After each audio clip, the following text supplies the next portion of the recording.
Book 2 of The House of Mirth by Edith Wharton. Chapter 1. It came vividly to Selden on the casino steps that Monte Carlo had, more than any place he knew, the gift of accommodating itself to each man's humour. His own, at the moment, lent it a festive readiness of welcome that might well, in a disenchanted eye, have turned to paint and facility. So frank an appeal for participation, so outspoken a recognition of the holiday vein in human nature, struck refreshingly on a mind jaded by prolonged hard work in surroundings made for the discipline of the senses.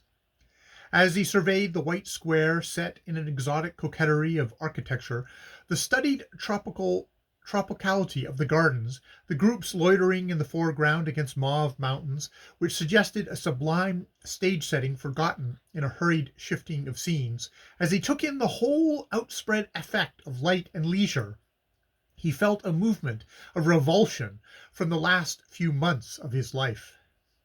The New York winter had presented an interminable perspective of snow-burdened days, reaching towards a spring of raw sunshine and furious air, when the ugliness of things rasped the eyes, gritty wind ground into the skin. Selden, immersed in his work, had told himself that external conditions did not matter to a man in his state, and that cold and ugliness were a good tonic for relaxed sensibilities. When an urgent case summoned him abroad to confer with a client in Paris, he broke reluctantly with the routine of the office, and it was only now that, having dispatched his business and slipped away for a week in the South, he began to feel the renewed zest of spectatorship that is the solace of those who take an objective interest in life. The multiplicity of its appeals, the perpetual surprise of its contrasts and resemblances, all these tricks and turns of the show were upon him with a spring as he descended the casino steps and paused on the pavement at its doors. He had not been abroad for 7 years, and what changes the renewed contact produced! If the central depths were untouched, hardly a pinpoint of surface remained the same, and this was the very place to bring out the completeness of the renewal. The subliminities, the perpetuities, might have left him as he was, but this tent was pitched for a day's revelry, spread a roof of oblivion between himself and his fixed sky. It was mid-April, and one felt that the revelry had reached its climax, and that desultory groups in the square and gardens would soon dissolve and reform in other scenes. Meanwhile, the last moments of the performance seemed to gain an added brightness from the hovering threat of the curtain. The quality of the air, the exuberance of the flowers, the blue intensity of the sea and sky produce the effect of a closing tableau when all the lights are turned on at once. This impression was presently heightened by the way in which a conscious, conspicuous group of people advanced to the middle front, and stood before Selden with the air of the chief performers gathered together by the exigencies of the final effect. Their appearance confirmed the impression that the show had been staged regardless of expense, and emphasized its resemblance to one of those costume plays in which the protagonists walk through the passions without displacing a drapery. The ladies stood in unrelated attitudes calculated to isolate their effects, and the men hung about them as irrelevantly as stage heroes whose tailors are named in the program. It was Selden himself who unwittingly fused the group by arresting the attention of one of its members. "Why, Mr. Selden!" Miss Fisher exclaimed in surprise, and, with a gesture towards Mrs. Jack Stepney and Mrs. Wellington Bry, she added plaintively, "We're starving to death because we can't decide where to lunch." Welcomed into their group and made the confidant of their difficulty, Selden learned with amusement that there were several places where one might miss something by not lunching, or forfeit something by luncheoning, so that eating actually became a minor consideration on the very spot consecrated to its rites. "Of course, one gets the best things at the terrace, but that looks as if one hadn't any other reason for being there. The Americans who don't know anyone always rush for the best food, and the Duchess of Belshire has taken up best cannies lately, Mrs. Bry earnestly summed up. Mrs. Bry, to Mrs. Fisher's despair, had not progressed beyond the point of weighing her social alternatives in public. She could not acquire the air of doing things because she wanted to, and making her choice the final seal of their fitness. Mr. Bry, a short pale man with a business face and leisure clothes, met the dilemma hilariously. I guess the Duchess goes where it's cheapest, unless she can get her meal paid for. If you offered to blow her off at the terrace, she'd turn up fast enough. But Mrs. Jack Stepney interposed. The Grand Dukes go to that little place at the Condame. Lord Hubbard says it's the only restaurant in Europe where they can cook peas. Lord Hubbard Dacey, a slender, shabby-looking man, with a charming, worn smile and the air of having spent his best years in piloting the wealthy to the right restaurant, assented with gentle emphasis.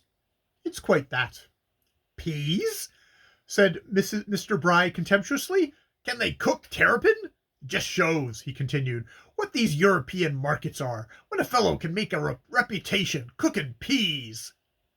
Jack Stepney intervened with authority. I don't know that I quite agree with Dacey. There's a little hole in Paris, off the Quai Voltaire, but in any case, I can't advise the Condam Golgot, at least not with the ladies. Stepney, since his marriage, had thickened and grown prudish, as the Van Osburgh husbands were apt to do, but his wife, to his surprise and discomfiture, had developed an earth-shaking fastness of gait, which left him trailing breathlessly in her wake.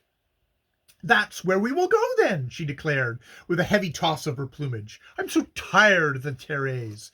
It's as dull as one of Mother's dinners, and Lord Hubert has promised to tell us who all the awful people are at the other place. Hasn't he, Carrie? Now, Jack, don't look so solemn. Well, said Mrs. Bry, all I want to know is who their dressmakers are. No doubt Dacey can tell us that too, remarked Stephanie, with an ironic intention which the others received with the light murmur. I can at least find out, my dear fellow. And Mrs. Bry, having declared that she couldn't walk another step, the party hailed two or three of the light pantheons who hover attentively on the confines of the garden, and rattled off in procession towards the Condamine. Their destination was one of the little restaurants overhanging the boulevard, which dipped steeply down from Monte Carlo to the low intermediary quarter along the quay. From the window in which they presently found themselves installed, they overlooked the intense blue curve of the harbor, set between the verdure of twin promontories. To the right, the cliff of Monaco, topped by the medieval silhouette of its church and castle. To the left, the terrace and pinnacles of the gambling house. Between the two, the waters of the bay were furrowed by a light coming and going of pleasure craft, through which, just at the culminating moment of luncheon, the majestic advance of a great steam yacht drew the company's attention from the peas. By Jove! I believe that's the Dorsets back, Stepney exclaimed, and Lord Hubbard dropped into his single eyeglass, collaborating. It's the Sabrina, yes. So soon? They were to spend a month in Sicily, Mrs. Fisher observed. I guess they feel as if they'd had. There's only one up-to-date hotel in the whole place, said Mr. Bry disparagingly.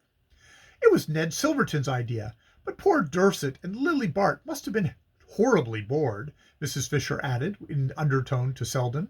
I do hope there hasn't been a row. It's most awfully jolly having Miss Bart back, said Lord Hubbard in his mild, deliberate voice, and Mrs. Bry added ingenuously, I dare say the Duchess will dine with us now that Lily's here. The Duchess admires her immensely. I'm sure she'd be charmed to have it arranged, Lord Hubbard agreed, with the professional promptness of the man accustomed to drawing his profit from facilitating social contacts. Selden was struck by the businesslike change in his manner. Lily has been a tremendous success here, Mrs. Fisher continued, still addressing herself confidentially to Selden. She looks 10 years younger. I never saw her so handsome. Lady Skiddaw took her everywhere in Cannes, and the Crown Prince of Macedonia had her to stop for a week at Semez. People say there was one reason why Bertha whisked the yacht off to Sicily. The princess didn't take much notice of her, and she couldn't bear to look on Lily's triumph." Selden made no reply. He was vaguely aware that Miss Bart was cruising in the Mediterranean with the Dorsets, but it had not occurred to him that there was any chance of running across her on the Riviera, where the season was virtually at an end.